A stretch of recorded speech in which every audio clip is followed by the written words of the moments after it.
اب میں آپ کو ذرا اس جو انسانوں میں سے انسان دشمنی کا جن کا سب سے بڑا رول ہے، میں ان کی 2000 سالہ تاریخ کا آپ کے سامنے نقشہ رکھنا چاہتا ہوں۔ ان 1400 سال کا تو میں نے صرف 4 آپ کو پوائنٹس بتائے۔ موسیٰ سے عیسیٰ تک 1400 برس علیہ الصلوۃ والسلام، 2 مرتبہ عروج، 2 مرتبہ زوال، اشیریوں کے ہاتھوں پٹوائی، بابلیوں کے ہاتھوں پٹانا، گریکس کے ہاتھوں مرمت، رومنز کے ہاتھوں مرمت۔ یہ جو 2000 سال ہے، کیونکہ اب تو ظاہر بات ہے 21ویں صدی شروع ہو گئی، 20 صدیاں حضرت مسیح کو پوری ہو گئی۔ پہلی بات نوٹ کیجئے، حضرت مسیح کی پیدائش ہے سن 1 قبل مسیح۔ یہ نقطہ آپ نے کبھی سنا ہے یا نہیں؟ جب ملینیم کا سلسلہ شروع ہوا تھا پچھلے سال، تو میں نے بیان کر دیا تھا کہ ایک عجیب حساب کے اندر انہوں نے غلطی کی ہوئی ہے۔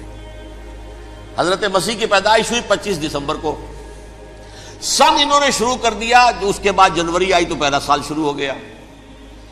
اگر جنوری سے پہلا سال شروع ہوا تو یہ 6 دن جو ہے تو اس کے پچھلے سال میں تھے، لہذا کہا جائے گا کہ Jesus Christ was born 1 year before Christ, BC۔ تو 1 قبل مسیح میں حضرت مسیح کی پیدائش ہوئی۔ یہ آخری اسرائیلی نبی اور رسول۔ یہودی علماء کی مخالفت، دشمنی، سولی پر چڑھوا دینا میں بیان کر چکا ہوں۔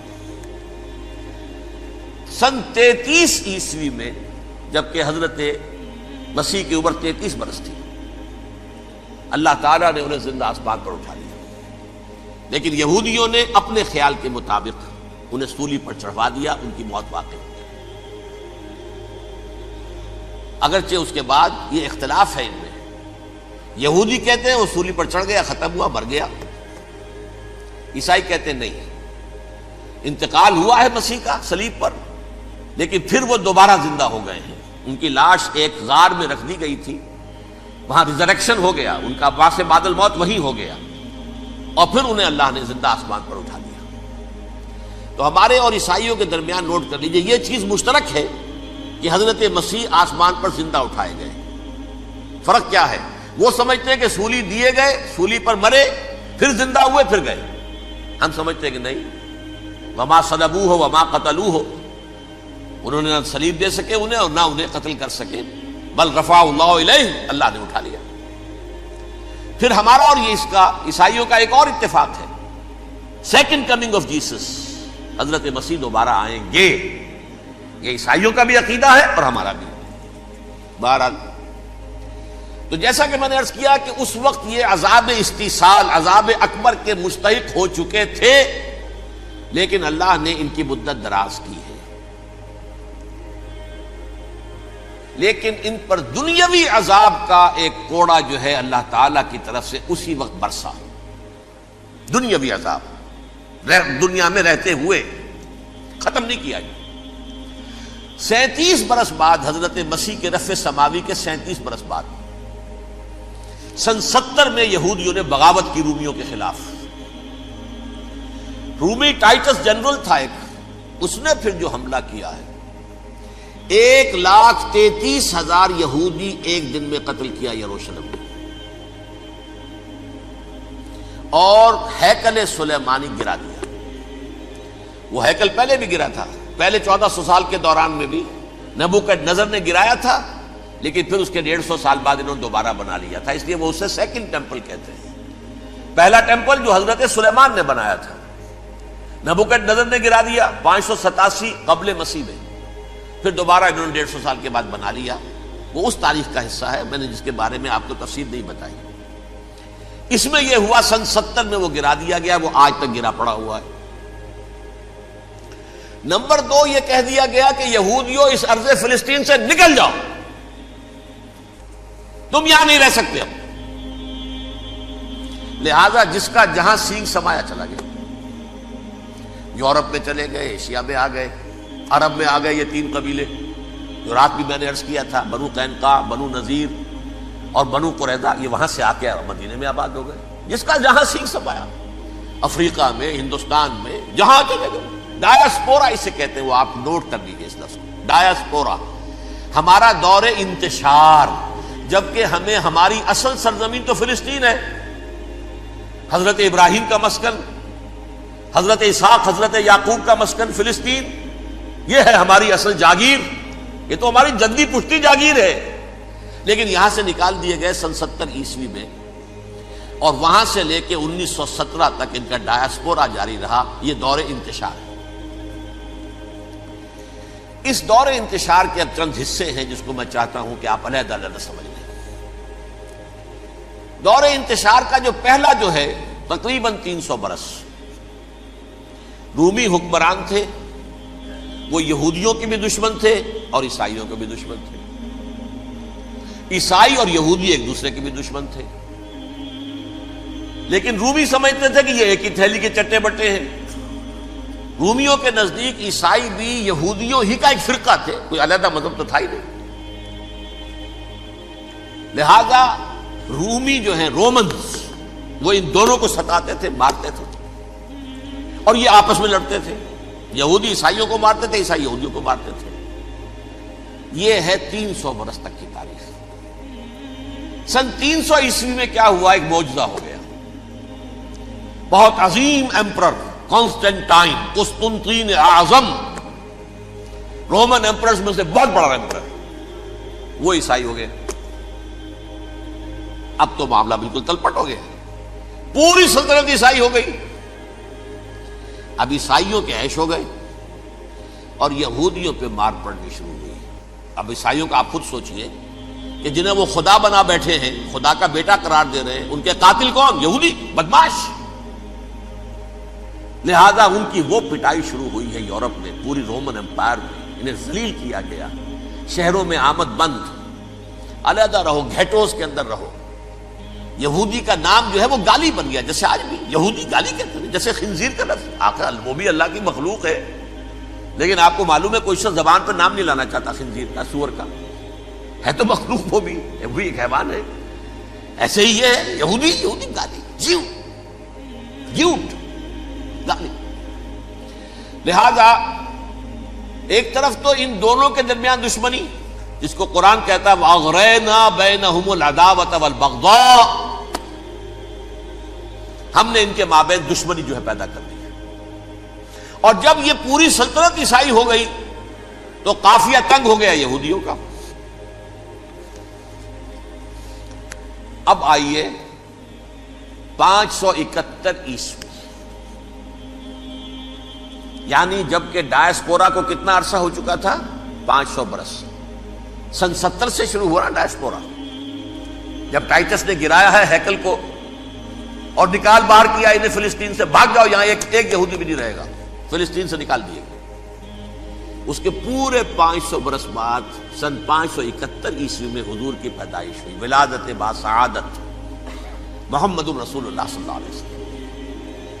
610 میں آپ پر وحی کا آغاز ہوا، لیکن حضور کے ساتھ ان کا معاملہ کیا رہا؟ اول تو جبکہ حضور ابھی مکے ہی میں تھے، یہودیوں نے ریشہ دوانیاں شروع کر دی حضور کے خلاف۔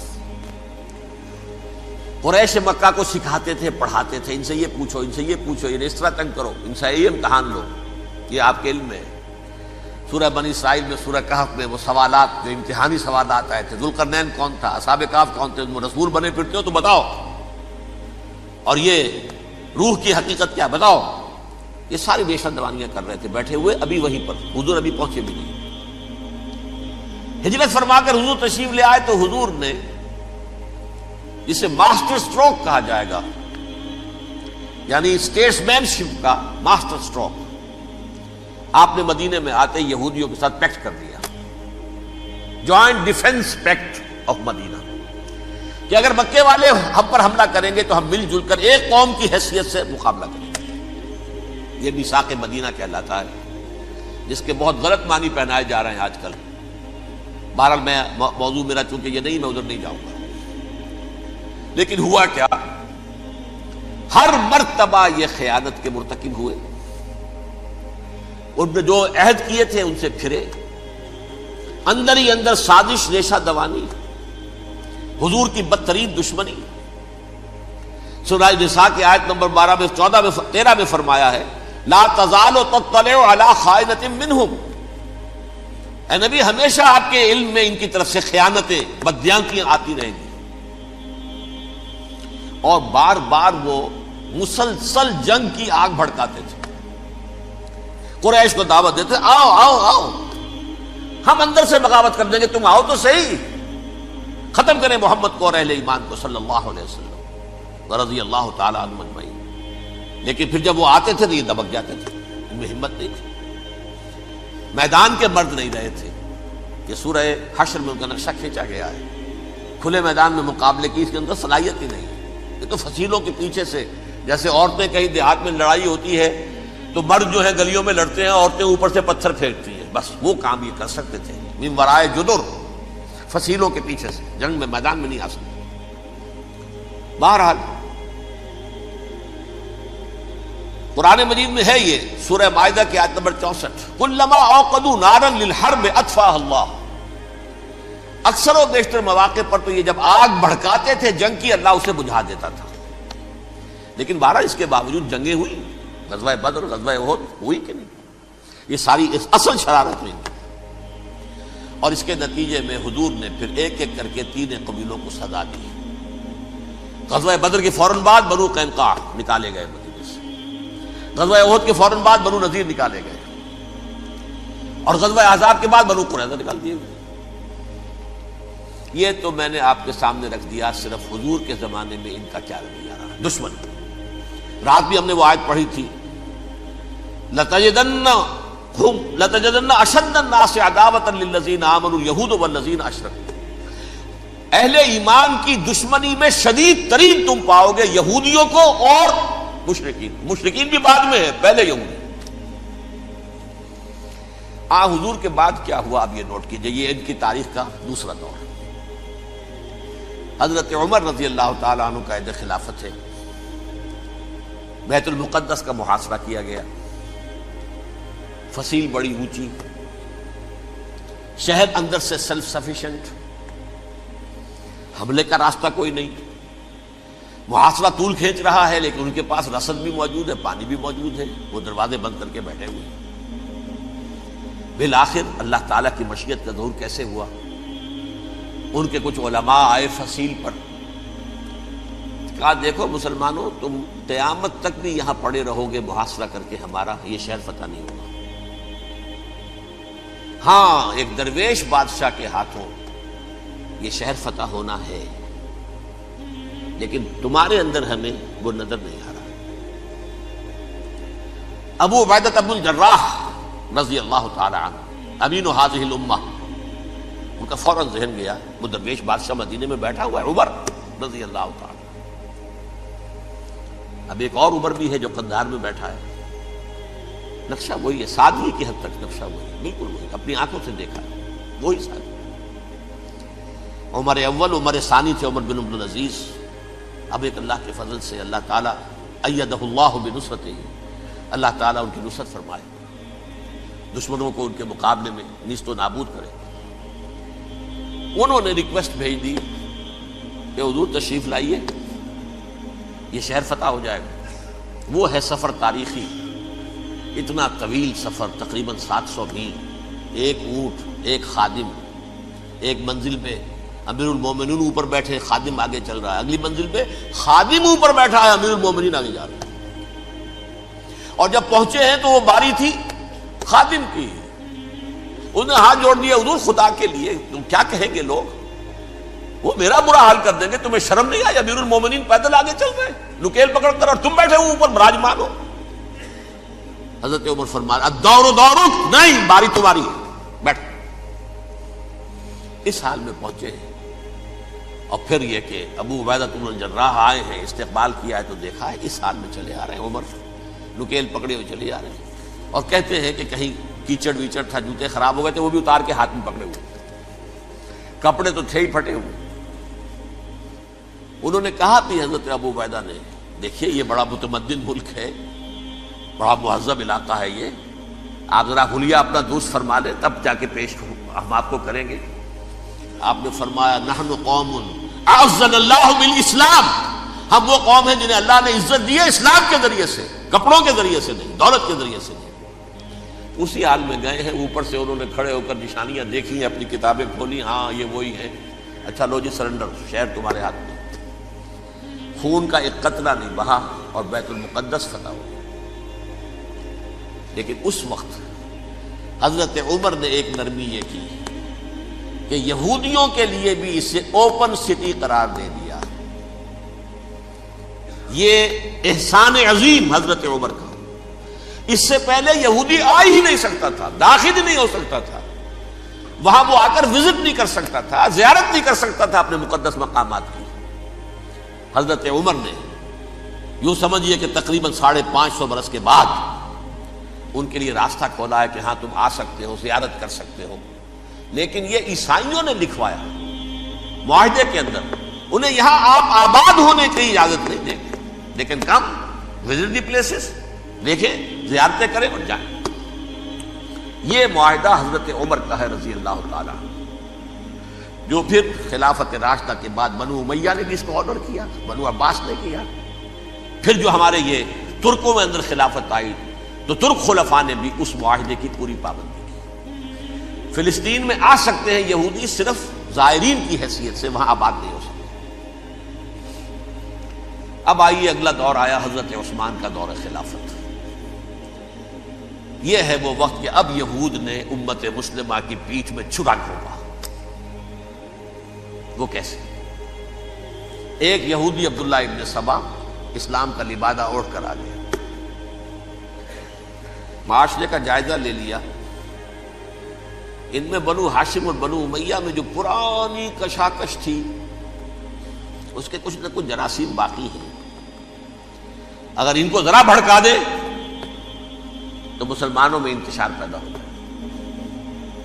کہا یہ عثمان کون ہے؟ یہ تو بنو امیہ میں سے ہے، یہ حق تو بنو ہاشم کا ہے، خلافت ان کے پاس ہونی چاہیے، محمد کے تو رشتہ دار وہ ہے صلی اللہ علیہ وسلم۔ عوام الناس کے اندر بات پھیلنی شروع ہوئی۔ پھر ایک بڑی سازش کے انداز میں حضرت عثمان کے خلاف پروپیگنڈا، حضرت عثمان کے جو عاملین تھے، گورنر تھے، ان کے خلاف پروپیگنڈا، اور ایسی ہوشیاری کرتے تھے کہ کوفے میں کوفے کے حاکم کے خلاف کچھ نہیں کہنا، اجی مصر میں یہ ہو رہا ہے، اجی شام میں یہ ہو رہا ہے، اجی یہ جو عثمان ہے وہ یہ کر رہا ہے، یہ ظلم ہو رہا ہے، یہ لوٹ مار ہو رہی ہے، یہ خیانتیں ہو رہی ہیں۔ اب نہ تو اس زمانے میں مینز آف کمیونیکیشن، کیسے تصدیق کریں؟ افواہیں تو آپ آج کراچی کے اندر شروع ہو جائے تو پتہ نہیں چل سکتا کسی کو کہ کیا اس میں صداقت ہے، کیا جھوٹ ہے، اور بری بات جو ہے فطرت انسانی کی کمزوری ہے، وہ فوراً قبول کرتا ہے۔ کسی کے بارے میں اچھی بات ماننے کو تیار نہیں ہوتا، لیکن بری بات تو فوراً تیار۔ بہرحال یہ فتنہ انہوں نے اٹھایا، حضرت علی کی الوہیت کا فتنہ اٹھایا، حضرت عثمان کے خلاف الفتنۃ الکبریٰ برپا کیا، حضرت عثمان شہید ہوئے۔ اس کے بعد 5 برس تک مسلمان ایک دوسرے کی گردنیں کاٹتے رہے، باہمی خانہ جنگی ہوئی۔ امت کو وہ زخم لگایا ہے جو آج تک جس سے خون رس رہا ہے۔ یہ شیعان عثمان اور شیعان علی تھے، جو بعد میں پھر سنی اور شیعہ ہو، اور آج تک فتنہ کس نے جگایا؟ ایک عبداللہ ابن سبا یہودی اور اس کے کارندے، شیطان کا ایجنٹ، اور انسانوں میں سے بھی اس کے جو بھی حواریین تھے اور شیطانوں کے اندر سے بھی تھے، انہوں نے بھی اس آگ کو بھڑکایا۔ یہ آپ سوچ لیجئے کہ یہ کس نے وہ زخم لگایا؟ یہودی۔ اگلا دور آیا، خلافت راشدہ ختم ہوئی، بنو امیہ کا بھی دور کافی گزر گیا۔ طارق ابن زیاد 712 عیسوی میں حملہ کرتے ہیں اسپین پر۔ اسپین اس وقت عیسائیت کا بہت بڑا گڑھ، بڑے کٹر ترین عیسائی جو ہے وہ اسپین میں تھے، لہذا یہودیوں کی وہاں بہت پٹائی ہوتی تھی، یہ میں بتا چکا ہوں، دشمنی تھی ان کی تو چلی آ رہی تھی عیسائیوں کے ہاتھوں یہودیوں کی۔ وہ تو سن 300 عیسوی سے ایمپرر کانسٹنٹائن کے بعد سے شروع ہو گئی تھی۔ اس حوالے سے یہودیوں نے اس وقت چالاکی یہ برتی، کچھ راستے واسطے بتائے، کچھ مدد کی طارق ابن زیاد کی۔ طارق ابن زیاد نے انہیں اپنا محسن سمجھا، ہسپانیہ فتح ہو گیا تو یہودی چونکہ محسنین کی فہرست میں آ چکے تھے، انہیں بہت اقتدار نصیب، بڑی سپورٹ مسلمانوں نے دی۔ ان کے بڑے بڑے علماء جو ہیں اسی دور کے اندر پیدا ہوئے، بڑے بڑے تھنکرز ان کے اسی دور میں پیدا ہوئے۔ بن گوریون جو کہ ایک وزیر اعظم تھا اسرائیل کا، اس نے یہ لکھا ہے اپنی کتاب میں، Muslim Spain was the golden era of our diaspora. وہ ڈائسپورا جو 70 عیسوی سے شروع ہوا تھا اور 1917 عیسوی تک جاری رہا ہے، اس میں سے گولڈن ایرا ہمارا جو تھا وہ مسلم اسپین تھا. ہسپانیہ میں بیٹھ کر ہم عیش کیے. لیکن وہاں سے انہوں نے اور جو کچھ کیا، یہ تو داستان کے تو بہت سے گوشے ہیں، لیکن میں جس اسٹریٹ لائن میں چل رہا ہوں اس کے اعتبار سے ایک بات سمجھ لیجیے. وہاں بیٹھ کر انہوں نے اب عیسائیت کی پیٹھ میں چھرا گھونپا، پروٹیسٹنٹ مذہب پیدا کیا، تقسیم کر دیا. جیسے شیعہ سنی کی تقسیم، عبداللہ ابن سبا، رومن کیتھولک اور پروٹیسٹنٹ کی تقسیم، یہودی علماء. ہوتا کیا تھا؟ ہسپانیہ کی یونیورسٹیاں ہیں، کارڈووا میں ہے، ٹولیڈو میں ہے، گریناڈا میں ہے، غرناطہ، قرطبہ، تولیتلا، اور وہاں آتے تھے لوگ. فرانس سے چلے آ رہے ہیں نوجوان پڑھنے کے لیے، جرمنی سے چلے آ رہے ہیں، اٹلی سے چلے آ رہے ہیں. 3 ہی ملک قریب ترین پڑھتے ہیں سینٹرل جو یورپ کے ہیں. یہاں پر جو ہے وہ اسلام جو نور پھیلا رہا تھا اس سے بھی مستفیض ہوئے. جہالت کے جو ہے پردے ان کے وہ چھٹے. اس کے ساتھ ہی وہ یہودی وہاں ان کے اندر جو جراثیم داخل کر رہے تھے، وہ اس عیسائیت کے خلاف بغاوت تھی جو اس وقت دنیا میں عیسائیت اس وقت تھی. پوپ کا راج تھا دنیا میں اس وقت. یورپ میں جو عیسائیت تھی اس میں ایک طرف بادشاہ تھے، لیکن بادشاہوں کی حیثیت وہاں پر یوں سمجھ لیجئے کٹ پتلیوں کی تھی. اصل قوت پوپ کے ہاتھ میں تھی. اور پوپ کو انہوں نے جیسے قرآن نے کہا اتخذوا احبارهم ورهبانهم اربابا من دون اللہ، کیونکہ سینٹ پال نے شریعت موسوی ساقط کر دی تھی تو اب شریعت تھی ہی نہیں. پوپ کو اختیار تھا جس چیز کو چاہے حلال قرار دے دے، جس چیز کو چاہے حرام قرار دے دے. اتخذوا احبارهم ورهبانهم اربابا من دون اللہ. انہوں نے کہا صاحب یہ پوپ کس بلا کا نام ہے، یہ بھی انسان ہے. بات تو ٹھیک تھی نا. اصل حیثیت تو کتاب کی ہونی چاہیے، ڈیوائن بک، دی ریویلڈ اسکرپچر. لہذا اور یہ کتاب ہر شخص پڑھ سکتا ہے. کوئی پوپ کے باپ کو جو ہے کوئی اس کے لیے پروپرائٹری رائٹس تو نہیں ہے کہ صرف پوپ پڑھ سکتا ہے یا پادری پڑھ سکتے ہیں. ہم بھی پڑھ سکتے ہیں، ہم بھی سمجھ سکتے ہیں. یہ باتیں تھی کہ جن کو بڑھا چڑھا کر بیان کر کے اور پوپ کا اقتدار ختم کرا دیا اور توجہ مرکوز کر دی بائبل کی طرف. اب بائبل میں بڑا حصہ تو اولڈ ٹیسٹامنٹ کا ہے. نتیجہ کیا ہوا؟ یہود کی عظمت پروٹیسٹنٹس کے نزدیک مسلم ہو گئی. اصل قوم تو یہ ہے. وہ دشمنی بدلی کہ نہیں بدلی؟ موسیٰ کے امتی یہ ہے، تورات موسیٰ کو دی گئی، ابراہیم کی نسل یہ ہے. لہذا وہ جو دشمنی تھی، جو عداوت تھی کہ ہمارے خدا کو سوری چڑھانے والے ہیں یہ بدماش، اس کا ازالہ ہوا اس پروٹیسٹنٹ مذہب کے نتیجے میں. یہ میں اب آپ کو بتاتا ہوں کہ ایک نتیجہ وہ نکلا ہے جسے برٹرنڈ رسل نے بیان کیا ہے. اس کی کتاب ہے ان پریز آف آئیڈلنس، صفحہ 108. وہ لکھتا ہے the Christians retaining the Judaic belief in special revelation added to it the Roman desire for worldwide domination and the Greek taste for metaphysical subtleties. The combination produce the most fiercely persecuting religion that the world has yet known. یہ 3 چیزیں آ کر عیسائیت میں مل گئی. ایک تو جب یہ اولڈ ٹیسٹامنٹ جو ہے وہ ان کے ہاتھ میں آ گئی، اور اس کے میں کچھ آپ کو بتا دیتا ہوں کہ اولڈ ٹیسٹامنٹ کی تعلیمات، کیونکہ یہ اولڈ ٹیسٹامنٹ جو ہے یہ محرف تھی. اصل تورات تو گم ہو گئی تھی 587 قبل مسیح میں، جب پہلی مرتبہ ہیکل جو ہے تباہ ہوا ہے، اس وقت ختم ہو گئی تھی. اس کے کوئی 150 سال کے بعد انہوں نے یادداشتوں سے مرتب کر کے لکھی ہے. اب اس میں ان کے اپنے خیالات، اپنے امانی، اپنی توجیحات وہ شامل ہو گئی.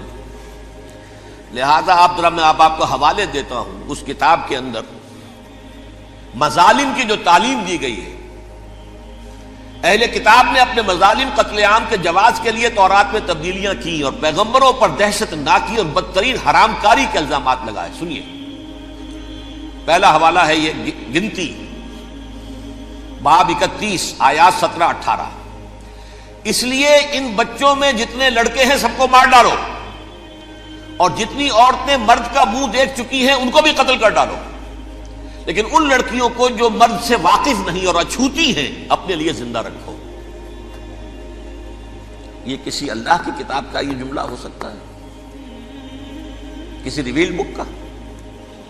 اور سنیے، یہ ہے استثناء ڈیٹرانومی باب 20 آیت 16-18. پر ان قوموں کے شہروں میں جن کو خداوند تیرا خدا میراث کے طور پر تجھ کو دیتا ہے، کسی ذی نفس کو جیتا نہ بچا رکھنا، جیسا خداوند تیرے خدا نے تجھ کو حکم دیا بالکل نیست کر دینا. مرد، عورتیں، بچے، بوڑھے سب ختم. یہ کتاب مقدس ہے. اور سنیے، سموئیل باب 27 آیت نمبر 9.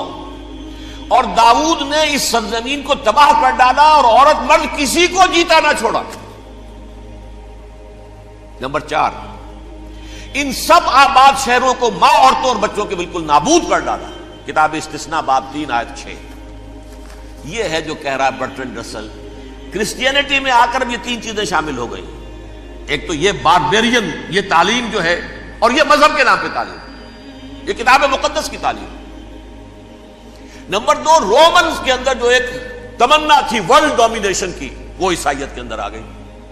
اس لیے کہ پوری رومن امپائر جو ہے عیسائی ہو گئی، تو اسے وراثت کے اندر ورلڈ ڈومینیشن کی جو ایک تمنا تھی وہ مل گئی. اور پھر یہ کہ انہوں نے جو توہمات تھے یونانیوں کے، ان کو بھی اپنے ہاں مختلف شکلوں کے اندر جمع کر لیا. ان تین چیزوں کا the combination produced the most fiercely persecuting religion that the world has yet known. اس کے نتیجے میں دنیا میں تاریخ انسانیت کے اندر جو بدترین خوخار ترین مذہب ہو سکتا ہے وہ شکل عیسائیت نے اختیار کی. اور اس کا مظہر عتم کیا تھا؟ نوٹ کیجیے، صلیبی جنگیں. ایک بار ٹائم ٹیبل کے اعتبار سے نوٹ کر لیجئے گا. فرسٹ ملینیم ختم ہوا، سیکنڈ شروع ہوا. ان کے 1000 سال ختم ہوئے تو 11ویں صدی میں سیکنڈ ملینیم شروع ہوا، تو پہلی صلیبی جنگیں ہوئی. لاکھوں مسلمان قتل کیے. صرف یروشلم کے اندر اتنا خون بہایا ہے کہ خود ان کے ہسٹورینز لکھتے ہیں کہ جب ان صلیبیوں نے جب گھوڑوں کے ساتھ وہ چل رہے تھے گلیوں میں، تو ان کے گھوڑوں کے گھٹنوں تک خون کی ندی بہ رہی تھی. جہاں سے گزرے ختم کرتے چلے گئے، آبادیاں کی آبادیاں ختم کر. اگرچہ اس کروسیڈ میں گیہوں کے ساتھ گھن بھی پیسا، یہودی بھی بہت مارے گئے. یہ فرانس سے، جرمنی سے جب یہ کروسیڈرز آ رہے تھے، 3000 میل کا سفر طے کر کے آئے تھے. سوچئے تو صحیح. اربن ثانی پوپ جو تھا، آگ لگا دی تھی اس نے پورے یورپ کے اندر. شرم سے ڈوب مرو، تمہارے مقدس علاقے مسلمانوں کے ہاتھ میں. انفیڈلز، یہ کافر، یہ مرتد، یہ ملحد. مسیح جہاں پیدا ہوا، مسیح کو جہاں سولی دی گئی، وہ کہاں ہے؟ ان کے ہاتھ میں. وہ آگ لگائی ہے. 3000 میل کا فاصلہ طے کر کے یہ دو قومیں آئی ہیں، اور جو تباہی مچائی ہے. تاریخ انسانی میں ایسی بربریت کی کوئی مثال. اور یہ ان کے اپنے ہسٹورینز لکھتے ہیں. شرم کے مارے ایسے محسوس ہوتا ہے جیسے ان کی گردنیں جھکی جا رہی ہیں.